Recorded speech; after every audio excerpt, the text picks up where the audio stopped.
Përshëndetje të dashur shikues. Sot kemi nderin të jemi ke shtëpia e Edlirës.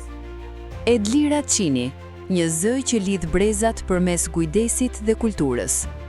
Edlira Qini është një zë i njohur dhe i respektuar i komunitetit shqiptar në Kanada. Me një përvojë të gjatë në leadership, biznes dhe angazhim komunitar, ajo ka ndërtuar ura të forta mes traditës dhe së tashmes, duke u bërë një figurë që frymëzon përkushtim dhe humanizëm.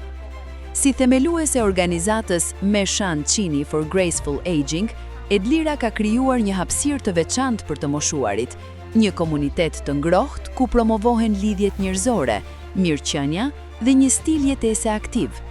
Ky fondacion, i lindur si një homazh për nënën e saj, mbart në thelb një mision të thellë, të vazhdoj trashëgiminë e kujdesit, dashurisë dhe afrimit të njerëzve.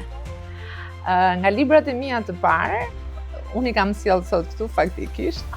Unë i kam gjitha, jo të gjitha, një pjesë të mirë të librave të fëmijërisë. Përmes aktiviteteve sociale, bisedave dhe iniciativave komunitare, ajo ka prekur shumë zemra dhe ka ndikuar në forcimin e ndjenjës së përkatësisë në diasporë. Së fundmi, Edlira merr pjesë si lexuese për rallash për fëmijë në emisionin Gjuha e Nënës, duke dëshmuar edhe një herë gatishmërinë e saj për të dhënë kontribut vullnetar në komunitet. Por pas vizitës, mjekja tha: "Ke clarushi dhimbjeska, një sëmundje tjetër del, me sa duket është dembel."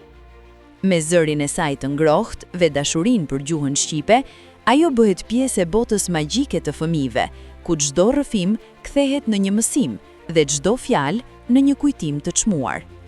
Në thelb, Edlira Qini mbetet një figurë që mishëron kujdesin, kulturën dhe përkushtimin, një urë e gjallë mes brezave.